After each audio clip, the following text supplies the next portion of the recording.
আলহামদুলিল্লাহ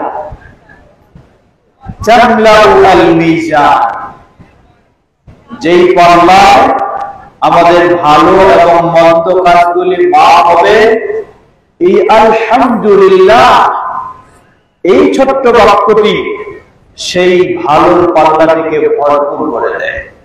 সুবহানাল্লাহ। সুতরাং আল্লাহ সুবহানাহু ওয়া তাআলার প্রশংসার ক্ষেত্রে কোন দুর্বলতার সুযোগ নেই। সুস্থ রেখেছেন কে? জীবিত রেখেছেন কে? চলার সুযোগ করে দিয়েছেন কে? বলার সুযোগ করে দিয়েছেন কে? লিল্লাহি তাকবীর, লিল্লাহি তাকবীর। প্রিয় ভাই বোনেরা, আপনারা আগে জেনেছেন, খুব দীর্ঘ আমাদের আলোচনা চলবে না, তবে যতক্ষণ আলোচনা হবে সকলে একটু মনোযোগ দিয়ে শোনার চেষ্টা করবে। আমি দেখেছি আসার পরে রাস্তায় মনে হয় কত হাজার মানুষ সব এসেছে কিসের জন্য? মাহফিলের জন্য না বাজারের জন্য? বাজারের। আমি অনেক জায়গায় মাহফিল কর্তৃপক্ষকে এই বাজার বন্ধ করার পরামর্শ দিয়ে থাকি। এখানেও সেই পরামর্শ আমি দেব।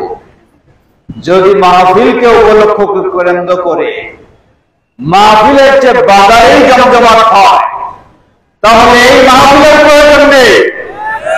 হয় বাজার বন্ধ হবে, না মাহফিল চলবে, দুটোর একটা। কারণ মাহফিলকে কেন্দ্র করে নারী পুরুষের অবাধ বিচরণের যদি আয়োজন হয়, তাহলে এই মাহফিল দিয়ে কোনো ভালো ফলাফল পাওয়া যাবে না। অতএব কর্তৃপক্ষকে আমি অনুরোধ জানাবো, বিষয়টি আপনারা ভাববেন, বিবেচনা করবেন। কোনো বাধা থাকবে না, সব বন্ধ। যা প্রয়োজন দিন শেখা, জানা, বক্তব্য শোনা, তিনি আসবেন। রাস্তাঘাটে ঘোরাঘুরি কোনো চলবে না, না পুরুষের না নারী, ঠিক কিনা?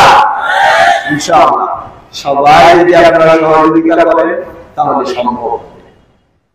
কিন্তু যদি কেউ ঘুরি, কেউ যদি মনে করি যদি দোকান না হয় তাহলে আমাদের ব্যবসা বন্ধ হয়ে গেল, তাহলে আমি একমত না। আবার কেউ যদি বুঝি যে আমি যদি বাজার করতে না যাই তাহলে বাজারের কমিশন আমার বন্ধ হয়ে গেল, নাকি বলবেন? হ্যাঁ, তাহলে তো হবে না। আমাদেরকে ওই বিষয়টাকে সামনে খেয়াল রাখতে হবে। আল্লাহ আমাদের হুদা এবং সেই অনুযায়ী সুন্দর পরিবেশ তৈরি করার তৌফিক দান করুন। ছোট্ট একটি আয়াত পেশ করেছি। আল্লাহ সুবহানাহু ওয়া তাআলা এই আয়াতে একটি বিশাল সুসংবাদ দিয়েছেন।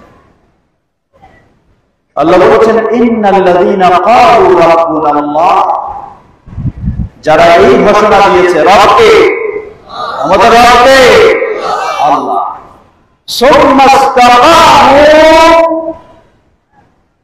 অতঃপর মৃত্যু পর্যন্ত ওই ঈমানের উপরে অবিচল থাকে, ওই ঈমান উপরে অটল থাকে। আল্লাহ বলেছেন, তাতানাজ্জালু আলাইহিমুল মালায়েকা, ওই মুমূর্ষু অবস্থায় আপনি যখন বিছানায়, আপনার কাছে আল্লাহ ফেরেশতা, বিশেষ ফেরেশতা এসে উপস্থিত হবে। সুবহানাল্লাহ। ফেরেশতা এসে উপস্থিত হয়ে বলবে, আল্লাহ তাখাফু, তোমরা কোনো ভয় করো না, ওয়ালা তাহজানু, কোনো দুশ্চিন্তা করো না, ওয়া আবশিরু বিল জান্নাহ, আর তোমরা জান্নাতের সুসংবাদ দিয়ে দাও। সুবহানাল্লাহ। জান্নাত অপেক্ষা করছে, সামনে জান্নাত। মৃত্যু হওয়া মানে হলো জান্নাত।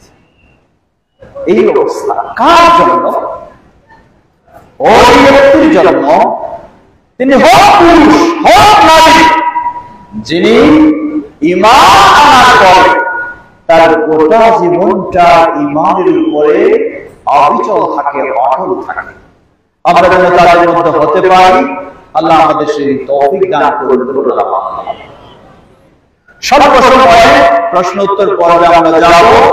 তার আগে আমি কয়েকটি কারণ শুধু একটু বলতে চাই, কয়েকটি উপায় বলতে চাই, যে উপায় অবলম্বন করলে আপনি ঈমানের উপরে অটল থাকতে পারবেন এবং আপনি দুনিয়াতে জান্নাতের সুসংবাদ নিয়ে আপনি বিদায় নিতে পারবেন ইনশাআল্লাহ। দুনিয়াতে জান্নাতের সুসংবাদ। আমরা জানি প্রসিদ্ধ পরিভাষা হলো আল আশারা আল মুবাশশারা, 10 জন প্রসিদ্ধ সাহাবী যাদেরকে দুনিয়াতে জান্নাতের সুসংবাদ দেওয়া হয়েছে। সেই আবু বকর সিদ্দিক রাদিয়াল্লাহু আনহু, সেই ওমর রাদিয়াল্লাহু আনহু, সেই ওসমান রাদিয়াল্লাহু আনহু, সেই আলী রাদিয়াল্লাহু আনহু, সেই আব্দুর রহমান বিন আওফ রাদিয়াল্লাহু আনহু, সেই জুবাইর রাদিয়াল্লাহু আনহু, সেই আবু উবাইদা আল জাররাহ ইত্যাদি সেই 10 জন। সেই 10 জনের কি সীমাবদ্ধ? জবাব না। আল্লাহ সুবহানাহু ওয়া তাআলা এই আয়াতে স্পষ্ট করলেন, আপনার ব্যক্তির পক্ষেও সম্ভব হতে পারে দুনিয়াতে আপনি জান্নাতের সুসংবাদ নিয়ে আপনি বিদায় নেবেন। কিভাবে সেটি? তা হলো যেদিন থেকে আমি ঈমান আনব, আমার মৃত্যু পর্যন্ত সেই তাওহীদের উপরে আমি অটল থাকব। তাওহীদের উপরে অটল থাকা মানে কি? এর মানে হলো একবার যাব মসজিদে, আরেকবার যাব মাজারে, নাকি? মনে রাখবেন, তাওহীদের উপরে অটল থাকা, ঈমানের উপরে অটল থাকা, এর কতগুলি সহায়ক দিক রয়েছে। সংক্ষিপ্তভাবে আমি 10টি, মাত্র 10টি অতি সংক্ষিপ্তভাবে আলোচনা করব, এরপরে প্রশ্ন উত্তর পর্বে যাব। প্রথম হলো আল ইকবালু আলাল কোরআন। আমাদেরকে বাজারমুখী হতে হবে না কোরআনমুখী হতে হবে? কি হতে হবে? কোরআনমুখী হতে হবে। আল ইকবালু আলাল কোরআন, আমি যদি আমার ঈমানের উপর অটল থেকে দুনিয়াতে জান্নাতের সুসংবাদে বিদায় নিতে চাই, তাহলে আমাকে কোরআনের সাথে সম্পর্ক গভীর করতে হবে। আমরা জানি আল্লাহ রাসূল সাল্লাল্লাহু আলাইহি ওয়াসাল্লাম স্পষ্টভাবে ঘোষণা দিয়েছেন, আসিয়াম ওয়াল কোরআন ইয়াশফিআন লিল আবদি ইয়াওমাল কিয়ামাহ। এই কোরআনের সাথে আপনার যতই সম্পর্ক গভীর হবে, আপনি গভীর রাতেও কোরআনকে স্মরণ করেন, দিনেও কোরআনকে স্মরণ করেন, কোরআনের প্রতি এতই আপনার আন্তরিকতা, এতই আপনার বন্ধুত্ব, এতই আপনার সম্পর্ক, এই কোরআন আপনার জন্য কিয়ামতের কঠিন বিভীষিকাময় দিনে আল্লাহর কাছে মুক্তির জন্য সুপারিশ করবে। সুবহানাল্লাহ। তাহলে কিভাবে? কেউ মারা গেলে 1 ডজন হাফেজ সাহেবকে ভাড়া নিয়ে এসে কোরআন খতম করতে হবে, নাকি? অথবা একজন ঘর উদ্বোধন করলে এই কোরআন খতম করে মিলাদ করায় উদ্বোধন করতে হবে, এই কোরআনের স্মরণ, নাকি? না। কোরআনমুখী হওয়া এর মানে কোরআন প্রথমে আমাকে শিখতে হবে, আমাকে কোরআন শিখতে হবে। অনেকজন রয়েছে সাধারণ মানুষ, আপনারা হয়তো বলবেন এই বয়সে কি আর কোরআন শেখা সম্ভব? আমি বলবো হ্যাঁ। আল্লাহ সুবহানাহু ওয়া তাআলা কোরআন কঠিন করে দিয়েছেন না সহজ? কঠিন না সহজ? মানুষ চেষ্টা করলেই পারে। কি সুসংবাদ দেখুন, সহিহুল বুখারী হাদিস, রাসূলুল্লাহ সাল্লাল্লাহু আলাইহি ওয়াসাল্লাম বলেন, আল মাহিরু ফিল কোরআনি মা'আল কিরামিল বারারা। এই কোরআন পাঠ করতে, বুঝতে, শিখতে যে দক্ষ, সেই সম্মানিত ফেরেশতাদের সাথে তার স্থান হবে। আর দ্বিতীয় ব্যক্তি, হয়তো আপনি বলবেন আমি তো দক্ষ নয়, আমি তো কোরআন তো বুঝি না, আমি তো কোরআন তো পাঠ করতে পারি না।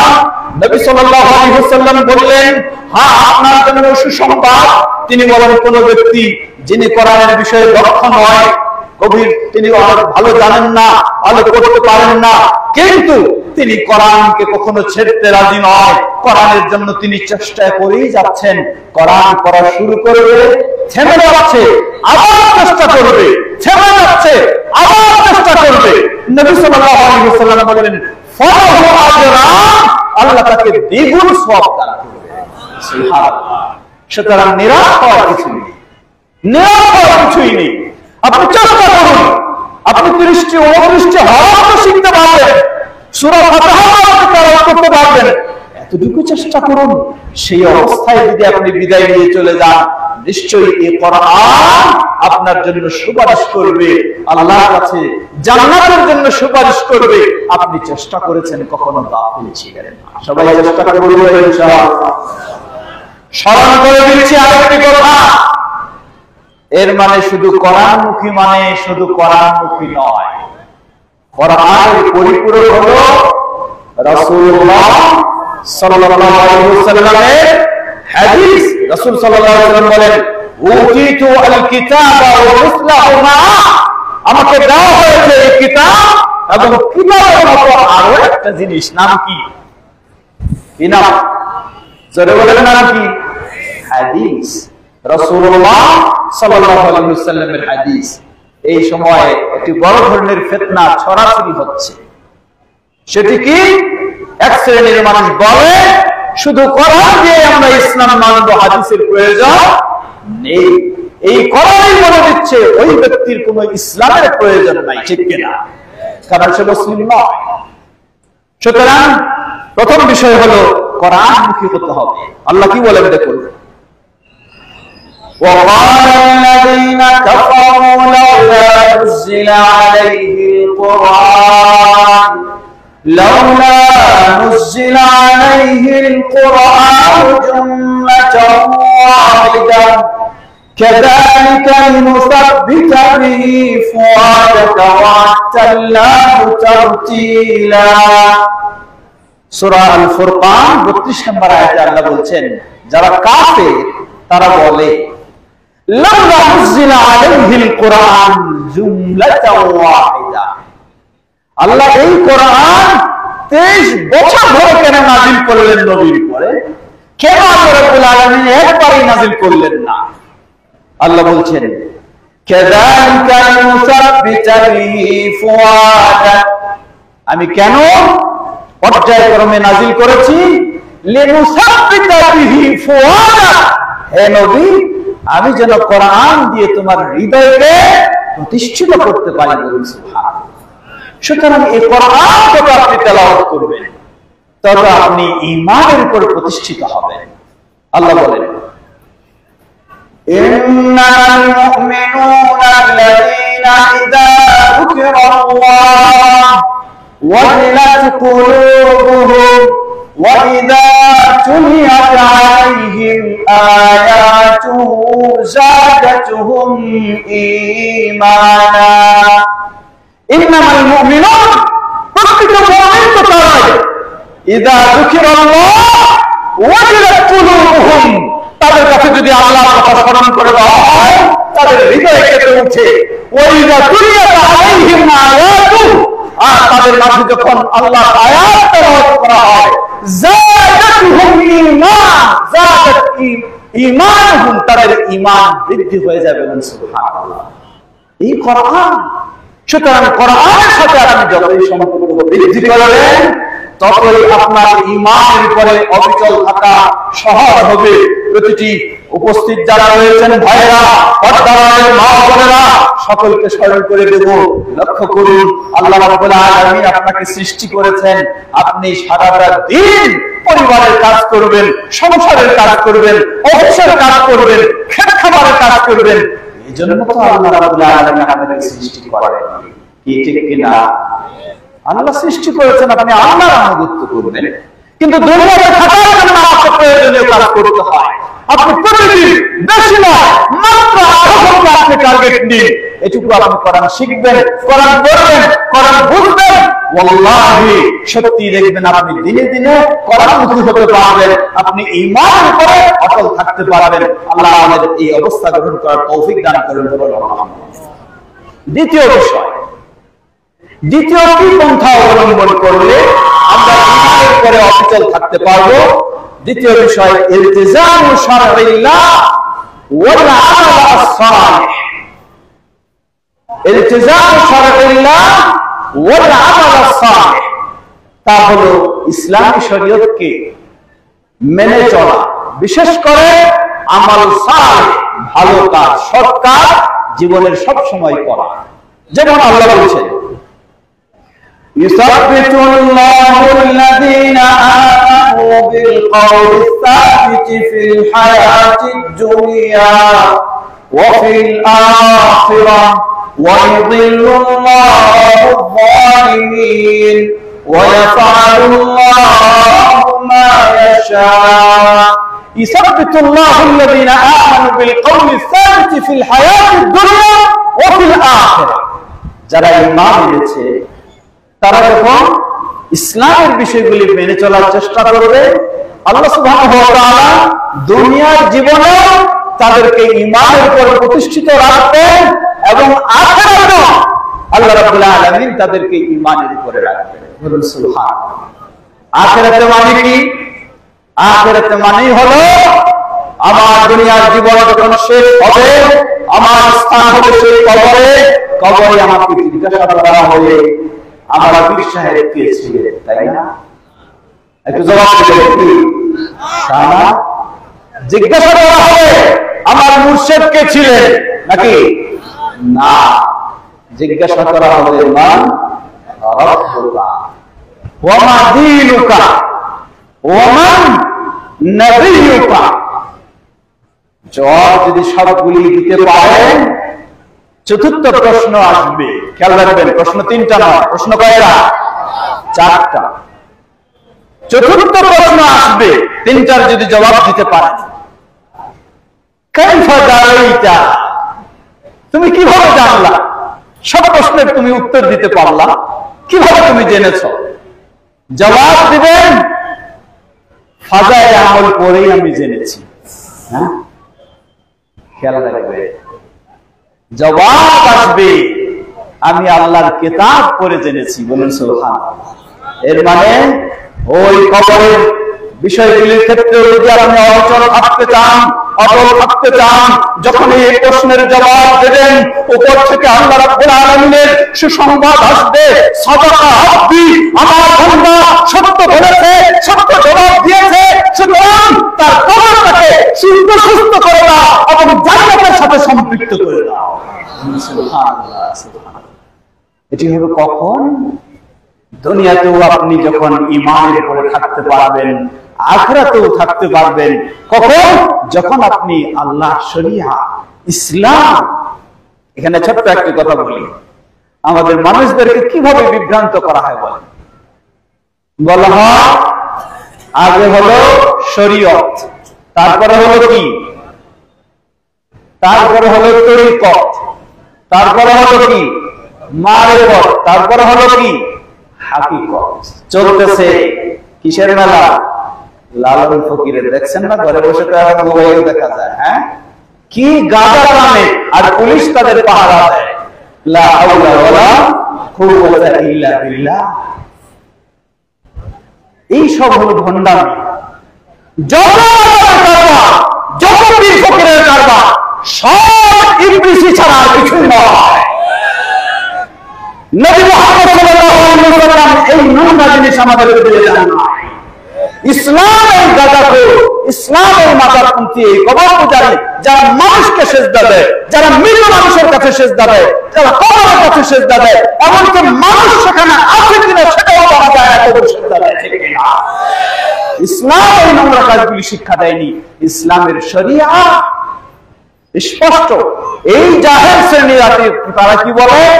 তারা বলে তাদের যারা মুর্শিদ আছে তারা নাকি নবী রাসূলের চেয়েও বেশি মর্যাদাশীল।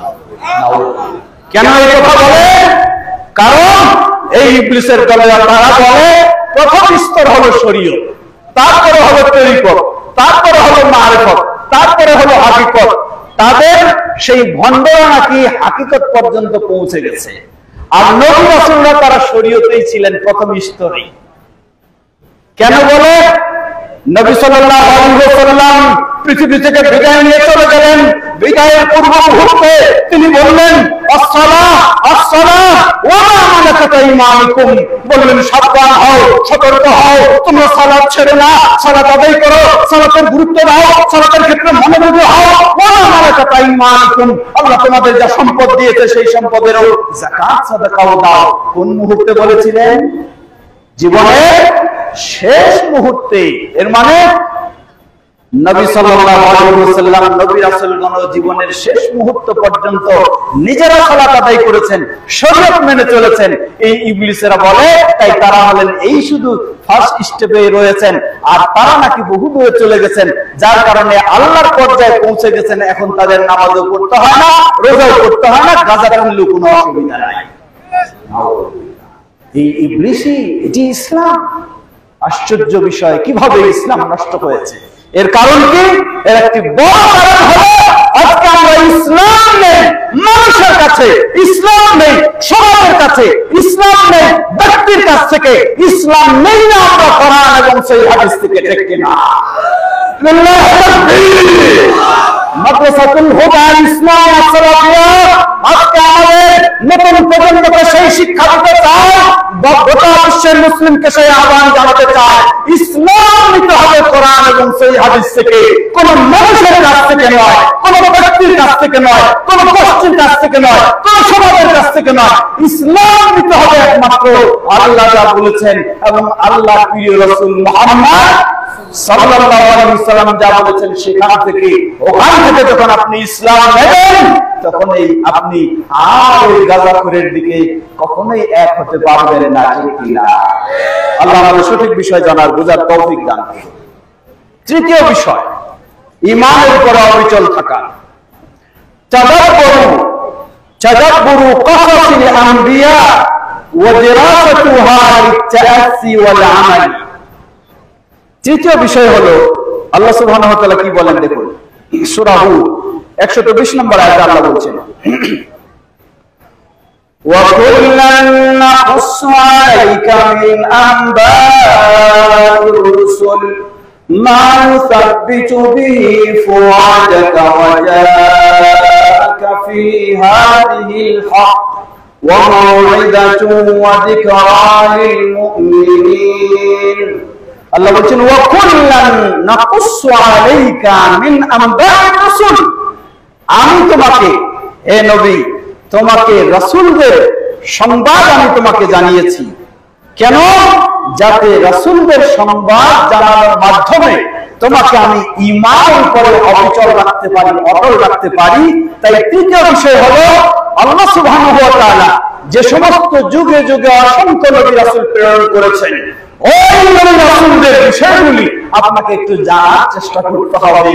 সেগুলি যদি জানতে পারেন তাহলে আপনার ভিতরে সেই ধরনের একটা সুন্দর পরিবেশ তৈরি, পরিস্থিতি তৈরি, মানসিকতা তৈরি হয়ে যাবে, যার ফলে আপনিও কি করতে পারবেন?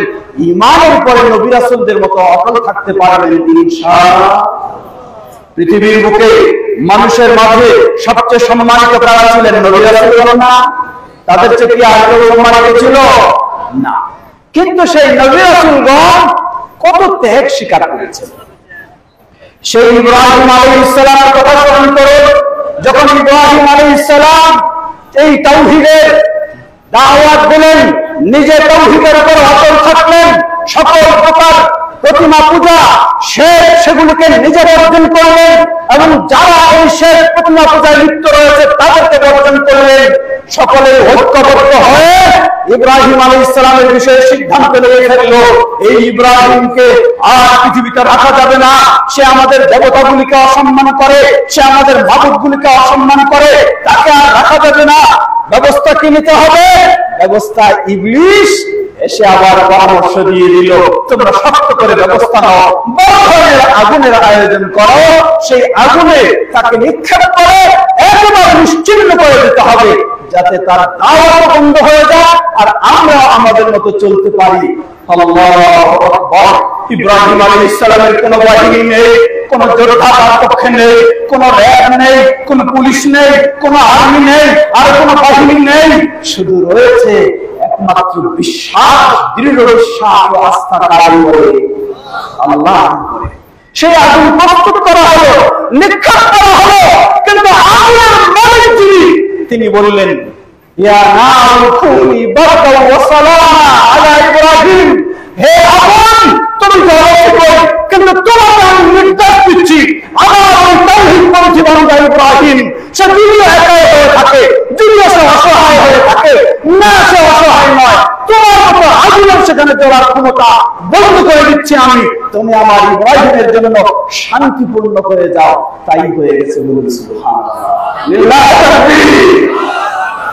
সেই নবী রাসূলদের বাস্তব ইতিহাস যখন আপনি পড়বেন, কোরআন থেকে জানবেন, শিখবেন, সেগুলি সব আপনাকে সহযোগিতা দেবে। আমাকে কি করতে হবে? আমাকে ঈমানের উপরে অটল থাকতে হবে। পর্দার মা বোনেরা, একই ভাবে আপনারা স্মরণ করুন, ও একজন মেয়ে মানুষ, একজন কুমারী মেয়ে, যে কুমারী মেয়ে কি পরিস্থিতির সম্মুখীন হলেন, আল্লাহ সুবহানাহু ওয়া তাআলা তার বিষয়গুলিকে বিভিন্ন সূরায় আলোকপাত করেছেন। এমনকি একটি সূরার নামও হয়ে গেছে কি, মারইয়াম। আল্লাহু আকবার। মারইয়াম আলাইহিস সালাম তিনি যখন সেই সন্তান সম্ভবা হয়ে গেলেন, আল্লাহর নির্দেশে নিরুপায় হয়ে গেলেন, কোন দিকে যাবেন, কোন দিকে ছুটবেন, নিরুপায় সব দিকে। কারণ কাউকে বোঝানোর সুযোগ নেই, কাউকে বলার সুযোগ নেই। একজন মেয়ে মানুষ, বিবাহ হয়নি, কিন্তু তিনি সন্তান সম্ভবা হয়ে গেছেন। আল্লাহ সুবহানাহু ওয়া তাআলার কাছে তিনি ফিরে গেলেন, বললেন, হে আল্লাহ, আমাকে এই পরিস্থিতির সম্মুখীন করলেন, যদি আমি একেবারে নিশ্চিন্ন হয়ে যেতাম, মরে যেতাম, মানুষের স্মৃতির বাইরে চলে যেতাম, তাহলে আমার জন্য সেটি অনেক কল্যাণকর হতো।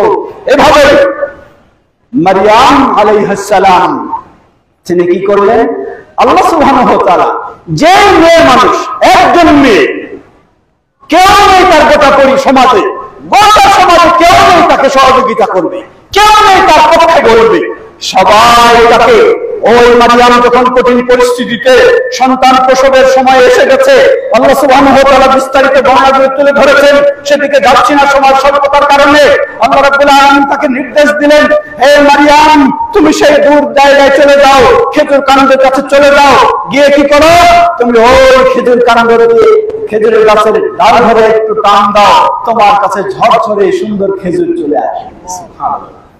বললেন, তোমার পানির প্রয়োজন, পায়ের নিচে দেখো তোমার পানির ঝর্ণা সুন্দরভাবে প্রবাহিত হচ্ছে।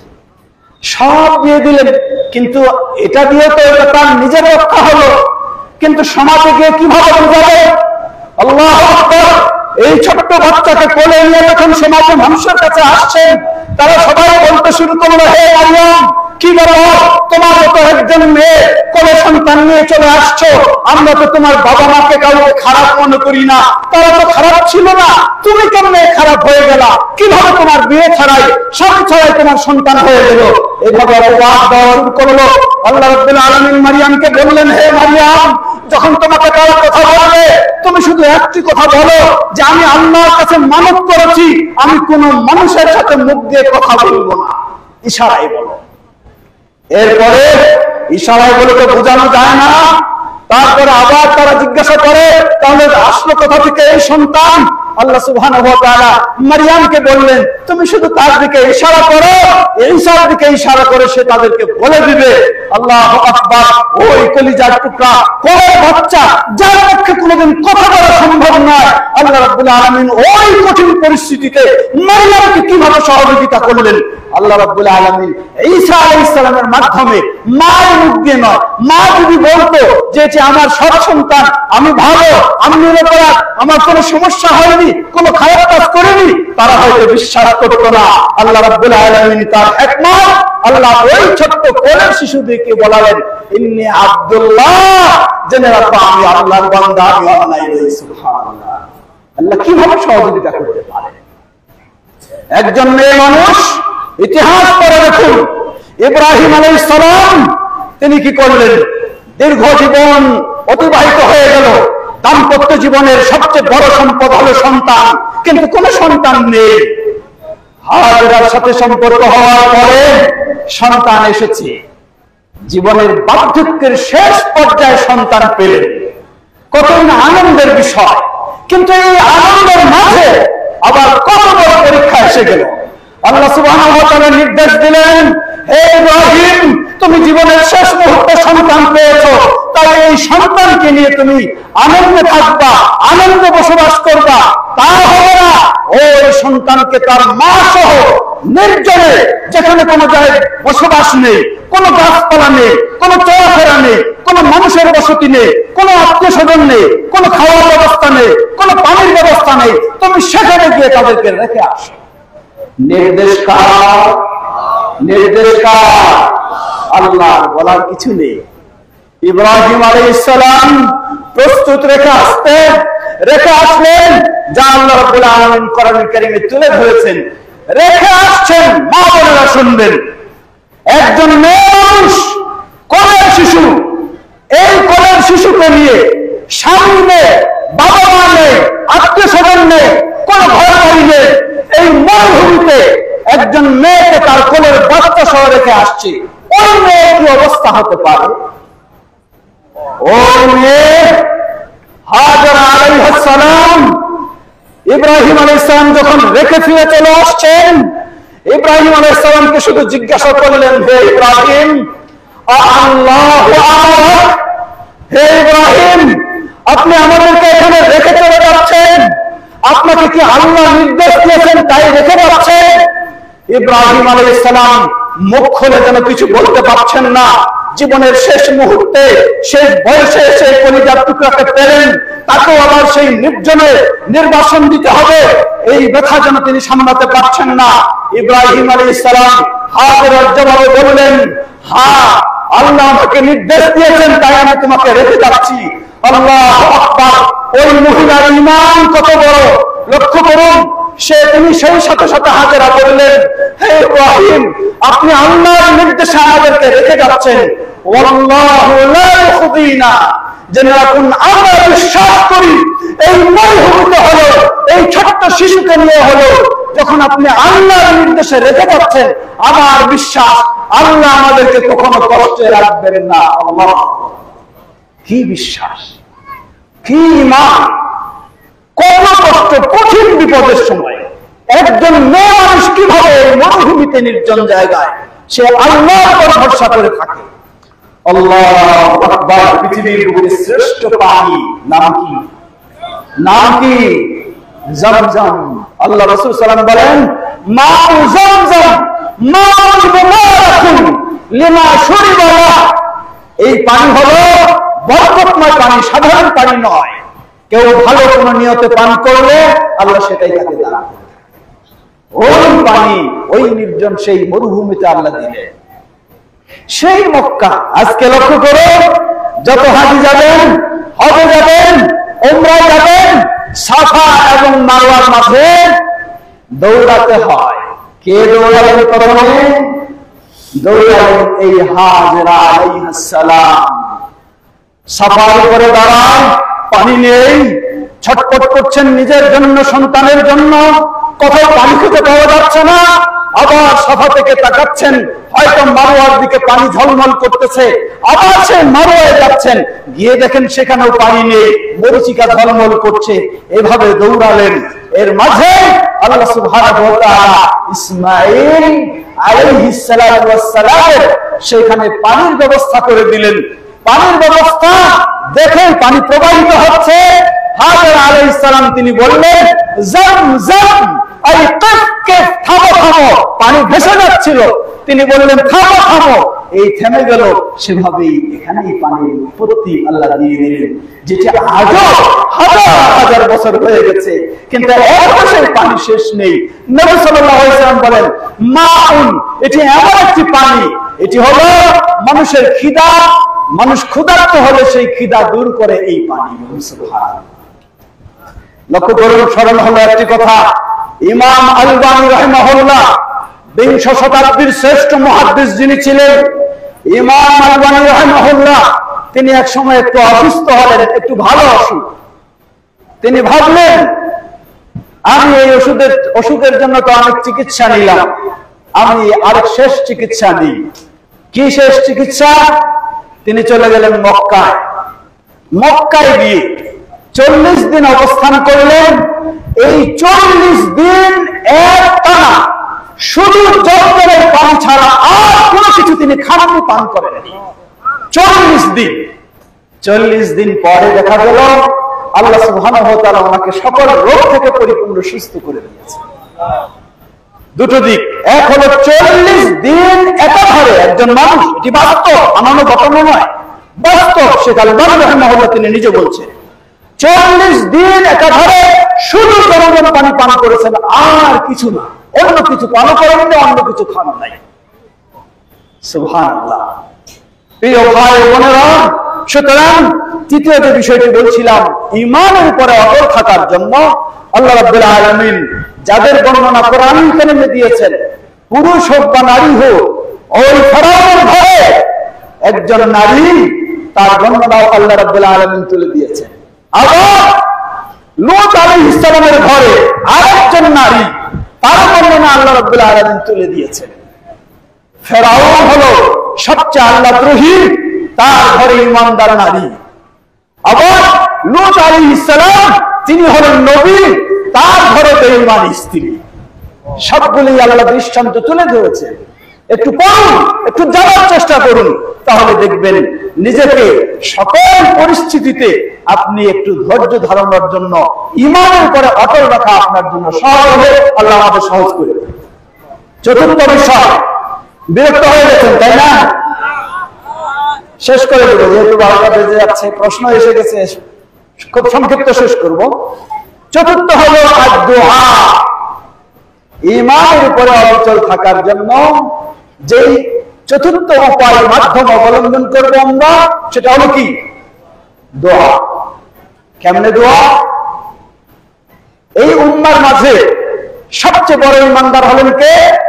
নবী মুহাম্মদ সাল্লাল্লাহু আলাইহি ওয়াসাল্লাম। অতঃপর আবু বকর রাদিয়াল্লাহু আনহু, অতঃপর নবী সাল্লাল্লাহু আলাইহি ওয়াসাল্লাম সবচেয়ে বেশি বেশি যেই দোয়াগুলি পড়তেন, তার মাঝে হলো ইয়া মুকাল্লিবাল কুলুব সাব্বিত কলবি আলা দীনিক, ইয়া মুসাররিফাল কুলুব সাররিফ কলবি আলা দীনিক।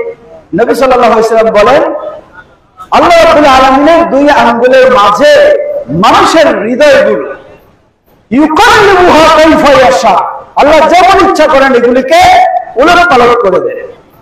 এজন্য আল্লাহ রাব্বুল আলামিনের কাছে নবী সাল্লাল্লাহু আলাইহি ওয়াসাল্লাম নিজে সব সময় বেশি বেশি দোয়া করতেন, বলতেন ইয়া মুকাল্লিবাল কুলুব, হে হৃদয় পরিবর্তনকারী, সাব্বিত কলবি আলা দীনিক, আমার হৃদয়টাকে তোমার দ্বীনের উপরে প্রতিষ্ঠিত রাখো।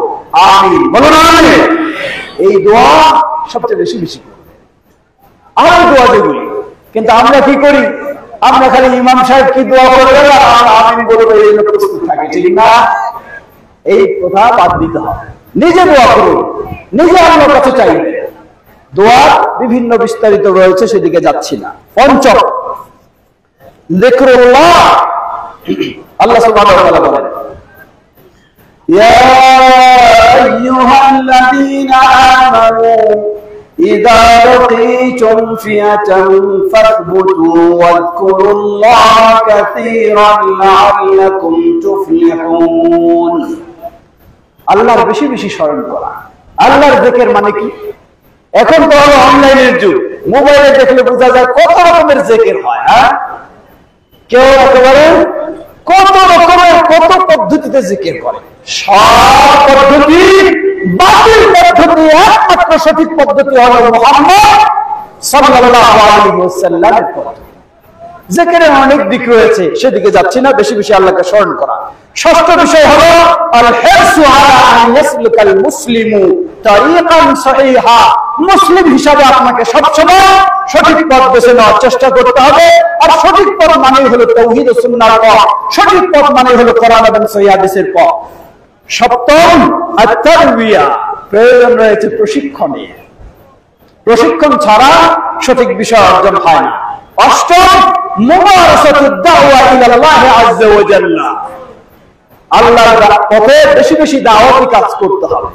আমি যদি একজন মানুষকে সালাতের কথা বলি, তাহলে আমার সালাত আদায় করাটা গুরুত্ব বাড়বে। একজন মেয়ে মানুষকে যদি পর্দার কথা বলি, তাহলে সেই মেয়ে মানুষ বেপর্দায় নিজে চলতে পারে না। তাই দাওয়াতের কাজ বেশি। এর তো বিশাল মর্যাদা, সেটা রয়েছে, কিন্তু ইসলামের উপরে অচল থাকার এটি একটি অন্যতম মাধ্যম। নবম, মারিফাতু হাকিকাতিল বাতিল ওয়া আদামুল ইফতিরার বিহি। মারিফাতু হাকিকাতিল বাতিল, ফোনটা বন্ধ হয়ে গেছে। মারিফাতু হাকিকাতিল বাতিল, সব বাতিল বিষয়টা আপনাকে জানতে হবে। কেন বাতিল এটা, কি কারণে এটা, এবং সঠিক কি, আর এটা থেকে যেন আমি এটাতে ধোঁকা না খাই, সেই বিষয়টি আমাকে বুঝতে হবে। তাহলে আমি খারাপ থেকে বেঁচে থাকতে পারবো এবং সঠিকের উপর ই করতে পারবো। দর্শক, সর্বশেষ التأمل في نعيم الجنة وعذاب النار وتذكر الموت। আমার সামনে যারা বসে আছেন একটু হাত তোলেন তো দেখি কে মারা যাবেন না।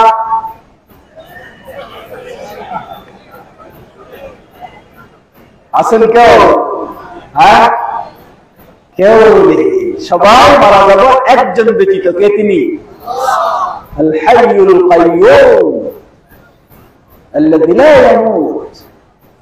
সেই আল্লাহ ছাড়া কেউ বেঁচে থাকবে না, সবাই মারা যাবে। তো এই মৃত্যুকে একটু খেয়াল করো, আমাকে মরতে হবে। আজকে আমরা পারস্পরিক সমাজে কি করি? একজনের একটু জায়গাকে কেমনে জোর করে নিতে হবে, কত মারামারি করতে হবে, কত চিন্তামারি করতে হবে, এমনকি মাদ্রাসার জায়গা জমি হওয়ার কারণে কেমনে একটু বেদখল করতে হবে, এই চিন্তা নিয়ে আপনি ব্যস্ত। আল্লাহু আকবার। কতদিন আপনি, আপনার পূর্বে যারা ছিল সবাই চলে গেছে, আপনি চলে যাবেন। তাই দশম বিষয় হলো জান্নাতের নিয়ামত যেগুলি বেশি বেশি স্মরণ করা এবং জাহান্নামের আযাবগুলির কথা বেশি বেশি স্মরণ করা, মৃত্যুর কথা বেশি বেশি স্মরণ করা। তাহলে আপনার জন্য সহজ হবে আল্লাহর দ্বীনের পথে অবিচল থাকা, অটল থাকা। আর সেটাকেই কেন্দ্র করে আজকে আমাদের মাদ্রাসাতুল বুররা আল ইসলামিয়া সালাফিয়া। আসুন আমরা আমাদের প্রিয় মাদ্রাসাকে সার্বিকভাবে সহযোগিতা দিয়ে আরো এগিয়ে নেওয়ার চেষ্টা করব ইনশাআল্লাহ। আজকে আপনার সুখবর পেয়েছেন, এই মাদ্রাসা বাংলাদেশে, এই মাদ্রাসা এই লাইনের শিক্ষা সর্বশেষ ক্লাস যেটা দাওরা হাদিস বলা হয়, সেই দাওরা হাদিস পর্যন্ত পৌঁছেছে এবং সহিহুল বুখারী সর্বশেষ দাস আজকে অনুষ্ঠিত হয়েছে। বলুন আলহামদুলিল্লাহ। অপরদিকে একজন দুইজন নয়, প্রায় 22 জন ছাত্রকে হিফজুল কোরআন কমপ্লিট করার পর আজকে পাগড়ি প্রদান করা হয়েছে। বলুন আলহামদুলিল্লাহ। সত্যি এই সব ফলাফল হলো আপনাদের, আল্লাহ সুবহানাহু ওয়া তাআলার তৌফিক, অতঃপর আপনাদের চেষ্টা। আমরা বেশি বেশি চেষ্টা করব ইনশাআল্লাহ, করব না ইনশাআল্লাহ? আচ্ছা, আমাদের সম্মানিত সভাপতি সাহেব একটু স্মরণ করে দিলে আগামী 8ই নভেম্বর শনিবার, আগামী 8ই নভেম্বর অর্থাৎ 8ই নভেম্বর শনিবার কি মাঠ এটা? প্রেস ক্লাব কালীবাড়ি বাজারের পাশে যে প্রেস ক্লাব মাঠ, সেখানে ঠাকুরগাঁ জেলা হাদিসে সম্মেলন অনুষ্ঠিত হবে ইনশাআল্লাহ। সেখানে আমরা সহ কেন্দ্রে বহু মেহমান থাকবেন, আপনারা অবশ্যই সকলে দল বলে সেখানে উপস্থিত হবেন ইনশাআল্লাহ। এখন আসি, আপনারা বেশ কিছু প্রশ্ন দিয়েছেন, অল্প কিছু জবাব দিয়ে শেষ করব, যেহেতু আমি সাধারণত 12টা বাজাই না, 12টা তো বেজেই গেছে, অল্প কয়েকটা দিয়ে শেষ করব। প্রশ্ন করেছেন একজন ভালো স্ত্রী হওয়ার উপায় এবং একজন স্ত্রী যদি স্বামীর অবাধ্য হয় বা তর্ক করে এর শাস্তি কি?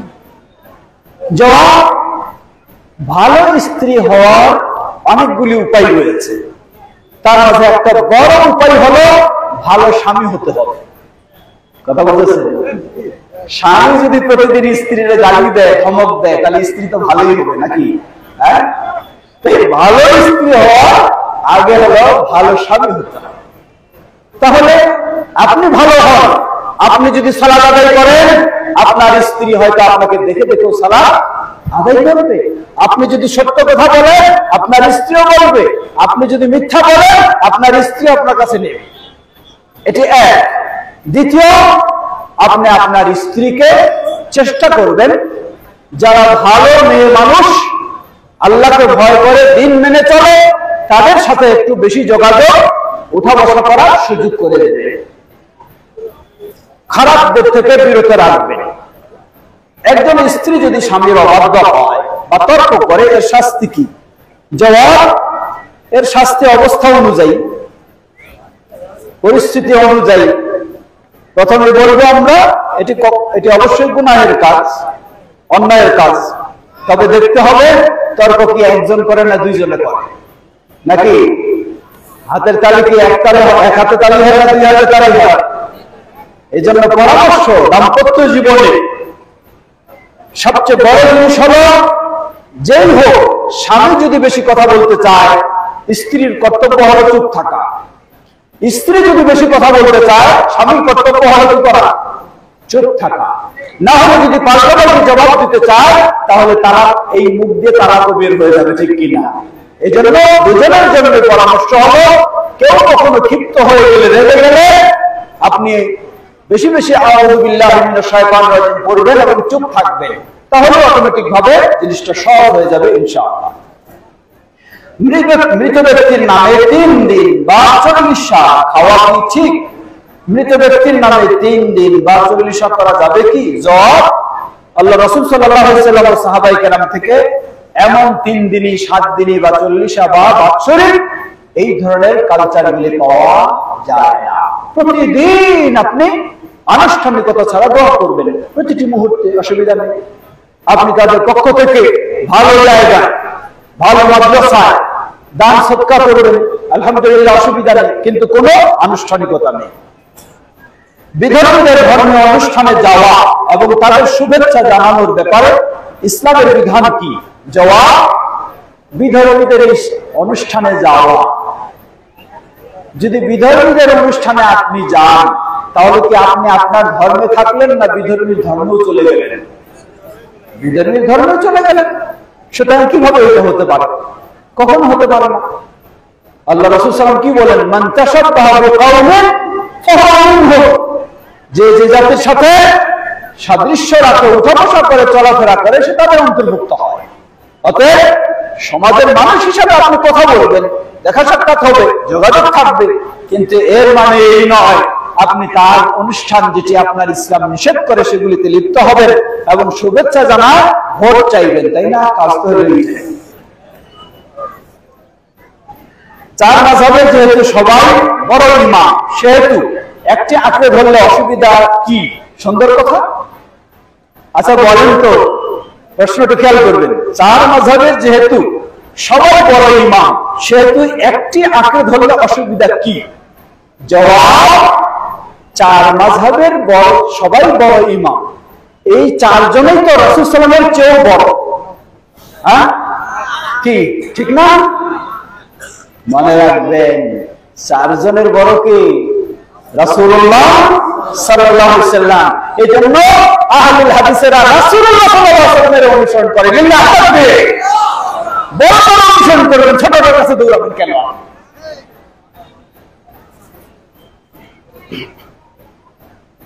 আমি আমার মা বাবাকে দিনের পথে ডাকি ও আমার পরিবারকে ডাকি, কিন্তু তারা শোনে কিন্তু মানে না। শুধু আমার মা বাবা নয়, অনেকেরই তাই। আমি আপনার কাছে অনুরোধ করব, ওই মা বাবা ও পরিবারের জন্য কিছু বলবেন।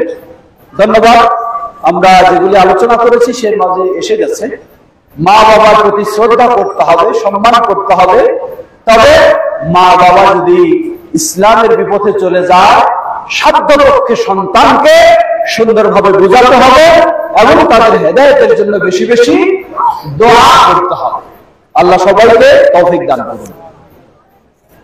আমি রাতের নামাজ পড়ার চেষ্টা করি, কিন্তু 2-1 দিন ফজরের আযানের পর জাগ্রত হয়। এখন বিতর কিভাবে করব?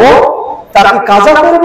জবাব, আপনি যদি নিশ্চিত হন প্রতিদিনে আপনি রাত্রে জেগে তাহাজ্জুদ পড়বেন, তারপর ফজর পড়বেন, তাহলে আপনার জন্য বেতের রেখে দেওয়া এটাই হলো উত্তম, এটাই হলো নিয়ম। কিন্তু যদি অনিশ্চয়তা থাকে, তাহলে আপনি বেতের পরে শুইবেন, রাত্রে জাগলে তাহাজ্জুদ পড়বেন, কোনো অসুবিধা নেই। এরপরে বলেছেন যেহেতু 2-1 দিন হয়েছে, সেই দিনগুলির নিয়ম হলো রাসূলুল্লাহ সাল্লাল্লাহু আলাইহি ওয়াসাল্লাম যদি কোনো রাতে অসুস্থতার কারণে বা কোনো কারণে তাহাজ্জুদ পড়তে না পারতেন, বেতের পড়তে না পারতেন, উম্মুল মুমিনিন আয়েশা রাদিয়াল্লাহু আনহা বলেন, তিনি সেই দিন কি করতেন? চাঁদের সময়, যেটা অর্থাৎ সূর্য মধ্যাহ্নে যাওয়ার আগে, এই সময়টাতে জোর সংখ্যা সালাত আদায় করতেন। রাতে যদি 11 তাহলে পড়তেন 12, রাতে যদি 9 তাহলে পড়তেন 10, বেতের সহ এইভাবেই পড়তেন। এটাই সুন্নাহ। ইমাম সাহেব জামাতে নামাজ আদায়ের সময় রুকুতে অবস্থান করলে আমি কিভাবে জামাতে শরীক হব? জবাব, ইমাম সাহেব জামাতে যেই অবস্থায় থাকুক না কেন, আপনি প্রথমে গিয়ে নিজের তাকবীরে তাহরিমা দেবেন। কারণ তাকবীরে তাহরিমা ছাড়া সালাতে যোগদান করলে আপনি যেন সালাতেই যোগদান করেননি বলে গণ্য হবে। তাই জামাত ইমাম সাহেব যে অবস্থায় থাকুক না কেন, আপনি দাঁড়িয়ে তাকবীরে তাহরিমা দিয়ে অতঃপর তাকবীর দিয়ে ইমামের জায়গায় যে অবস্থায় আছে সেই অবস্থায় আপনি চলে যাবেন। প্রশ্ন করেছেন, আমার আব্বা 2 বছর অসুস্থতার কারণে রমাদান মাসের সিয়াম পালন করতে পারেনি। আমার আব্বা এখন সিয়াম কাজা রেখে মৃত্যুবরণ করে। এখন আমি সন্তান হিসেবে আমার করণীয় কি? এ ব্যাপারে কিছু বলেন। জবাব, আল্লাহ রাসূল সাল্লাল্লাহু আলাইহি ওয়াসাল্লাম বলেন, মান মাতা ওয়া আলাইহি সিয়ামুন ফালইয়াসুম আনহু ওয়ালিয়ুহু। যে ব্যক্তি মৃত্যুবরণ করে সিয়াম রেখে, তাহলে তার ওয়ারিসেরা তার পক্ষ থেকে সেই সিয়ামগুলি পালন করবে। অর্থাৎ ছেলে মেয়ে স্ত্রী তারা সবাই তার পক্ষ থেকে সেই সিয়ামগুলি পালন করতে পারবে। যদি সম্ভব হয় আলহামদুলিল্লাহ, যদি না হয় তাহলে প্রতিটি রোজার বিনিময়ে একজন দরিদ্র মানুষকে খাওয়াবেন। আল্লাহু আ'লাম।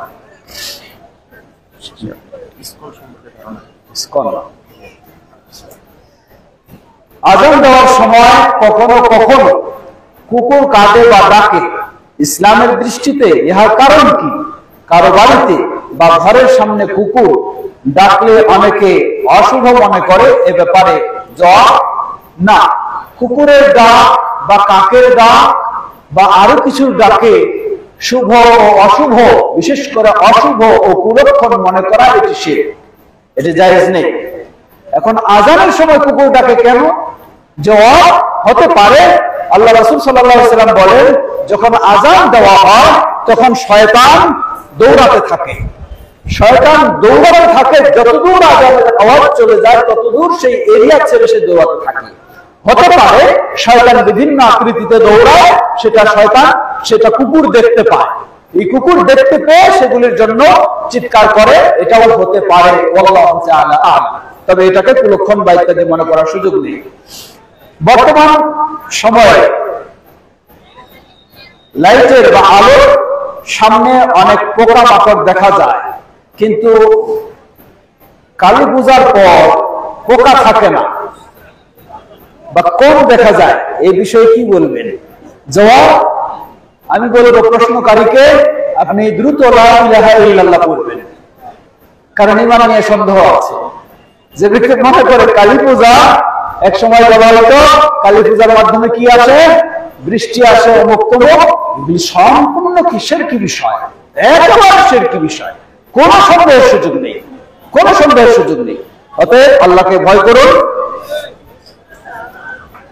মায়ের গর্ভে থাকা অবস্থায় মা বলে আমি হাফেজ বানাবো, কিন্তু তাকে মাদ্রাসায় পড়ায় বাংলা আরবি দুটো, তার কি কোনো গুনাহ হবে? জবাব, না, অসুবিধা নেই। মা যদি ইচ্ছা পোষণ করেন, দুটো জিনিস, একটা হলো মানত করা আর একটা ইচ্ছা পোষণ করা। ইচ্ছা পোষণ করলে সেটি চেষ্টা করবেন, মানত করলে এটি তার জন্য ওয়াজিব করতে হবে চেষ্টা। এর সাথে হাফেজ মানে কি? সে হাফেজ বানাবে, এরপরে বাংলা ইংলিশ আরবি আরো কিছু শিখবে, তাতে কোনো অসুবিধা নেই, আরো ভালো হবে। আল্লাহ রাব্বুল আলামিন আমাদের সকলকে সঠিক বিষয়গুলি ভালোভাবে জানা এবং মানার তৌফিক দান করুন। বিশেষ করে বহু রকমের নানামুখী ষড়যন্ত্র ও সমস্যার সম্মুখীন হচ্ছি। একদিকে উগ্রবাদী যারা প্রতিমা পূজারী বিভিন্ন ভাবে মুসলিমদেরকে, মুসলিম মেয়েদেরকে এবং মুসলিম সন্তানদেরকে বিভিন্ন ছলে পরে কৌশলে তথাকথিত উগ্র সংগঠন ইসকন এবং আরো ইসকন স্পষ্ট সবাই চিনে, ইসকন এটি হলো অমুসলিম মূর্তি পূজারী, কিন্তু আমাদের নাম দিয়ে হাদিস অস্বীকারী বা আরো বিভিন্ন, সেগুলি ভয়ঙ্কর কাজ। সবগুলি আমরা ভালো করে বুঝে সেগুলি থেকে নিজেরা বিরত থাকবো, আমাদের অন্যদেরকে বিরত রাখার চেষ্টা করবো। আল্লাহ আমাদের সবাইকে তৌফিক দান করুন। আজকের এই সুন্দর সম্মেলনে সকলে কষ্ট করে আসা সকলকে আমরা মাদ্রাসার পক্ষ থেকে মোবারকবাদ জানাচ্ছি। আল্লাহ সবাইকে জাযায়ে খায়র দান করুন। আমাদের মাঝে উপস্থিত যারা অসুস্থ